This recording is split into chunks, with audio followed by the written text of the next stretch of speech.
শাহজালাল আন্তর্জাতিক বিমানবন্দরের কার্গো ভিলেজে আগুন নেভানোর নিজস্ব ব্যবস্থাপনা ছিল না বলে জানিয়েছেন ফায়ার সার্ভিসের পরিচালক operation lieutenant colonel Tajul Islam. রবিবার বিকেলে কার্গো ভিলেজে ৮ নম্বর গেটে সংবাদ সম্মেলনে তিনি এই তথ্য জানান। বলেন, কার্গো ভিলেজে আগুন নেভানোর প্রত্যক্ষ বা পরোক্ষ কোনো ব্যবস্থাপনাই ছিল না।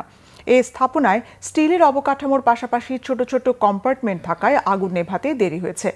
কলামের ভেতরে ফাটল ধরেছে, স্থাপনা অপেক্ষাকৃত ঝুঁকিপূর্ণ জানিয়ে তাজুল ইসলাম আরও বলেন, কেমিক্যাল পুড়ে অন্য একটি এজেন্ট তৈরি হয়েছে, তবে পরিবেশের কিছুটা ক্ষতি হলেও সেটি বেশি উদ্বেগের বিষয় নয়। জানান, প্রায় ২৭ ঘণ্টা পর আগুন সম্পূর্ণ নেভানো হয়েছে। অতিরিক্ত সতর্কতা হিসেবে 4টি ইউনিট রাখা হয়েছে।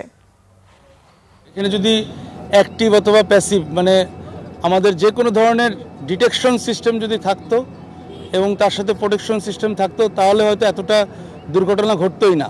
তো এই ধরনের কোনো বিষয় আমরা এখানে পাইনি, যার কারণে আমাদেরও বেগ পেতে হচ্ছে। আমাদেরও তদন্ত করে বের করতে হবে আসলে কখন কিভাবে এই আগুনটা ধরে।